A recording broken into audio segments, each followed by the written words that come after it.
Budget নিয়ে আরো বিস্তারিত জানাতে চলে যাচ্ছি সহকর্মী হরিশ সাহার কাছে।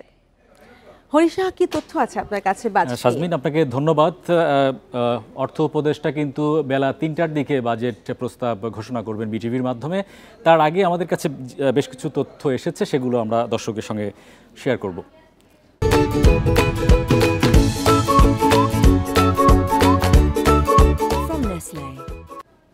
দর্শক, একটি রাষ্ট্রের বছরের যে আয় ব্যয়ের রূপরেখা সেটাই কিন্তু বাজেট, এবং আগামী অর্থ বছর যেটা শুরু হতে যাচ্ছে জুলাইয়ের ১ তারিখে, এবং সেই এক বছরের দেশের যে কোন কোন খাত থেকে কত টাকা আয় হবে এবং কোন কোন খাতে কত টাকা ব্যয় করা হবে, কিভাবে ব্যয় করা হবে, সেই রূপরেখায় বাজেটের প্রস্তাবের মাধ্যমে কিন্তু আজকে বেলা ৩টায় অর্থ উপদেষ্টা সালেউদ্দিন আহমেদ উপস্থাপন করবেন। কিছু তথ্য এরই মধ্যে আমরা বিভিন্ন সূত্র থেকে জানতে পেরেছি, সেই বিষয়গুলো কিন্তু আপনাদের সামনে উপস্থাপন করছি। শুরুতেই জানাচ্ছি বাজেটের আকার কেমন হতে পারে। আমরা যতটুকু জানতে পেরেছি এখন পর্যন্ত আগামী অর্থ বছরের বাজেটের আকার কিন্তু চলতি অর্থ বছরের তুলনায় বেশ কিছুটা কমছে। ৭,০০০ কোটি টাকা কমে সেটা হচ্ছে ৭,৯০,০০০ কোটি টাকা। প্রতিবারই কিন্তু আমরা দেখি যে বাজেটের আকার বাড়ে। বাংলাদেশের ইতিহাসে এই প্রথম বাজেটের আকার কমছে, এবং যদি মূল্যস্ফীতি বিবেচনা করি, এখন ৯% মতো মূল্যস্ফীতি চলছে, সেটাকে বিবেচনায় নিলে প্রকৃত বাজেটের আকার কিন্তু বেশ খানিকটাই কমছে বলে বলা যায়। বার্ষিক উন্নয়ন কর্মসূচিতে যেগুলো আমাদের অবকাঠামো নির্মাণ করা হয়, রেল, ব্রিজ, রাস্তাঘাট, বিভিন্ন ভবন, যেসব উন্নয়ন কর্মকাণ্ড সরকার পরিচালনা করে থাকে, সেই কর্মসূচিতে কিন্তু বেশ কাটছাট করা হয়েছে। আগামী অর্থ বছরের এডিপিতে কিন্তু 2,30,000 কোটি টাকা বরাদ্দ রাখা হয়েছে, এবং চলতি অর্থ বছরে যেটা ছিল 2,65,000 কোটি টাকা, অর্থাৎ 35,000 কোটি টাকাই কিন্তু কমছে বার্ষিক উন্নয়ন কর্মসূচির ব্যয়ে। পরিচালন ব্যয় খুব একটা কমেনি। চলতি অর্থ বছরে আমরা দেখতে পেয়েছি পরিচালন ব্যয় রাখা হয় 5,06,971 কোটি টাকা, যেটা আগামী অর্থ বছরে বেশ খানিকটা বাড়ছে। 5,60,000 কোটি টাকার মতো কিন্তু পরিচালন ব্যয় রাখা হচ্ছে। পরিচালন ব্যয়ের মধ্যে মূলত থাকে সরকারি কর্মকর্তা কর্মচারীদের বেতন ভাতা, পেনশন, সুদের যে আসল এবং ঋণের যে সুদ এবং আসল পরিশোধ, ভর্তুকি দেওয়া হয় বিভিন্ন খাতে, সেগুলো কিন্তু পরিচালন ব্যয়ের মধ্যে ব্যয় করা হয়। এছাড়া সামাজিক যেগুলো সুরক্ষামূলক যেগুলো কার্যক্রম, দরিদ্রদের ভাতা দেয়া, বিভিন্ন যে কর্মসূচি থাকে, কম মূল্যে বিভিন্ন নিত্যপণ্য বিক্রি, সেগুলো কিন্তু এই পরিচালন ব্যয়ের মধ্যে থাকে, সেই খরচগুলো করা হবে। এবারে এই যে ব্যয়ের কথা বললাম, 7,90,000 কোটি টাকা যে ব্যয় হবে, সেই ব্যয়ের অর্থ সংস্থান আসলে কোন কোন জায়গা থেকে আসবে। মূল যে উৎস সেটা বরাবরই জনগণের যে করের টাকা। এনবিআরকে এবার লক্ষ্যমাত্রা দেয়া হচ্ছে 4,99,000 কোটি টাকা, এবং কর বহির্ভূত বিভিন্ন খাত থেকে আসবে 65,000 কোটি টাকা, অর্থাৎ 5,64,000 কোটি টাকার কিন্তু যে রাজস্ব আদায়ের লক্ষ্যমাত্রা সরকারের থাকছে। বাকি তাহলে এই যে 7,90,000 কোটি টাকা আর ব্যয়ের বিপরীতে, ব্যয়ের যে পরিকল্পনা তার বিপরীতে যে আয়ের লক্ষ্য রাখা হচ্ছে 5,64,000 কোটি টাকা, সেখানে কিন্তু ঘাটতি থেকে যাচ্ছে 2,26,000 কোটি টাকা। এটাই বাজেট ঘাটতি, এবং প্রতি বছরই আমরা দেখতে পাই যে বড় একটা অঙ্ক, অর্থাৎ 35% মতো কিন্তু বাজেটের ঘাটতি লক্ষ্য করেছি আমরা বিভিন্ন সময়ে। এবারেও কিন্তু 2,26,000 কোটি টাকা ঘাটতি থাকছে, এবং সেই ঘাটতি অর্থায়ন আসলে কিভাবে হবে সেটা মূলত বিদেশি ঋণ এবং দেশি ঋণের উপরেই কিন্তু নির্ভর করতে হবে। বাজেটের যে তথ্যগুলো আমরা পেয়েছি, সামনের বাজেট নিয়ে আমরা আলোচনা করতে সংযুক্ত হব সিপিডির সিনিয়র রিসার্চ ফেলো জনাব তৌফিকুল আলম খানের সঙ্গে।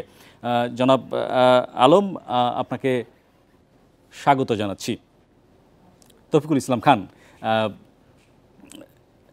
আমরা যেটা তথ্য এবার পেয়েছি যে এবার বাজেট কিন্তু করা হচ্ছে যে অর্থনৈতিক স্থিতিশীলতা ফেরানোর একটা লক্ষ্য সরকার নিচ্ছে। বিভিন্নভাবে বেশ কাটছাট করা হচ্ছে, একটু সংকোচনমূলক বাজেট আমরা লক্ষ্য করছি এখন পর্যন্ত যে তথ্য আমরা পেয়েছি। সেখানে জিডিপি প্রবৃদ্ধির লক্ষ্যমাত্রাও কমিয়ে ধরা হচ্ছে 5.5%, এবং মূল্যস্ফীতি, যেটা সবচেয়ে বড় মাথা ব্যথার কারণ জনগণের জন্য, বাজারে জিনিসপত্রের দাম অনেক বেশি, সেটা কিন্তু কমানোর লক্ষ্য রাখা হচ্ছে 6.5%-এর মধ্যে। সব মিলিয়ে বাজেটকে কিভাবে দেখছেন, এবারের বাজেটকে?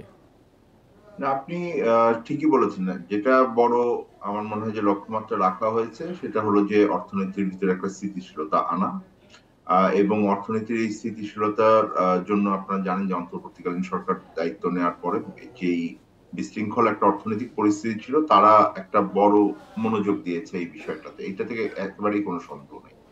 এই বাজেটের ভেতরে আপনি যেটা বলছিলেন যে আকার কমে গেছে, আমি মনে করি না যে আকার কমেছে। কারণ সত্যিকার অর্থে যে চলমান অর্থ বছরের যে বাজেটটি ছিল, এটার বাস্তবায়নের পরিস্থিতি খুব ভালো না। এটা আমরা সবাই জানি, আপনারা রিপোর্ট করেছেন। সুতরাং এই বাজেটটা আসলে বাস্তবায়ন হবে এই অর্থ বছরে, সেই বাজেটের তুলনায় কিন্তু আমার একেবারেই বলা যাবে না যে এটা কমেছে। আমি মনে করি যে যে রাজস্ব আহরণ এবং যেই আমার ব্যয় আছে সরকারি, সেই ব্যয়টার ক্ষেত্রে কিন্তু আমি মনে করি যে অন্ততপক্ষে 15 থেকে 20% মতন একটা প্রবৃদ্ধি কিন্তু আপনারা দেখবেন যে এটা করতে হবে আগামী অর্থ বছরে, যখন এই অর্থ বছরের পূর্ণ হিসাবটা আমরা পাবো। কারণ রাজস্ব আয় করবার বা সংগ্রহ করবার যে লক্ষ্যমাত্রা, এটা প্রায় আমার ধারণা যে 1 লক্ষ কোটি টাকার মতন এটা ঘাটতি হবে। একই রকম ভাবে আমাদের যে ব্যয় আছে সেটাও কম হচ্ছে। আপনি দেখবেন যে বার্ষিক উন্নয়ন কর্মসূচি যেটা হয়েছে প্রথম 10 মাসে, এটা মানে কোভিড এর পরে এতখানি খারাপ কখনো ছিল না। সো সেই দৃষ্টিভঙ্গি থেকে আমি মনে করি যে এটা সেই অর্থে বাজেট বাড়বে। দ্বিতীয় যেটা আপনি বলেছেন সেটা হলো, আমি মনে করি যে এই ঘাটতি ছোট করে রাখা হয়েছে 3.6%, এটা কম। কারণ ঐতিহাসিকভাবে আমরা সাধারণভাবে দেখেছি দু একটি ব্যতিক্রম ছাড়া এটাকে 5% বা তার কাছাকাছি রাখার একটা প্রচেষ্টা সবসময় থাকে জিডিপির অংশ হিসেবে। এই অর্থ বছরে কম রাখার একটা বড় কারণ হলো যে ঘাটতি অর্থায়ন করার জন্য যেই ধরনের পরিস্থিতি অর্থনীতির থাকার কথা সেইটা নাই। আমি মনে করি যে ওই দিকটাকে বিবেচনা করে করা হচ্ছে। অতীতে আমরা যেটা দেখেছি যে এই বিবেচনাটা না করেও হয়তো রাখা হতো শেষ পর্যন্ত, কিন্তু এই 3 মানে সত্যিকার অর্থে বাজেট ঘাটতি যদি বলি, তাহলে এটা 3.5-4%-এর মধ্যে কিন্তু অনেক একটা লম্বা সময় পর্যন্ত থাকতো।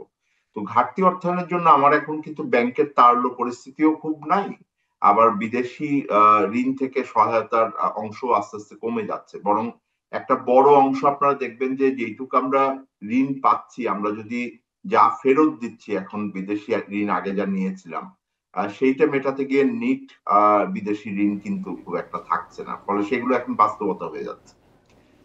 তৃতীয় আমি যেটা দেখেছি সেটা হলো যে সাধারণভাবে আমাদের অনেকগুলো কর হার পরিবর্তন হচ্ছে। এটার পেছনে 2-3টি কারণ আছে। তার মধ্যে একটি কারণ আমি মনে করি যে আমাদের যেই স্বল্পোন্নত দেশ থেকে বের হচ্ছে আমরা, সেইটার অংশ হিসেবে স্বাভাবিকভাবে একটা অর্থনীতির ভিতরে আরো উদারীকরণ করা হচ্ছে।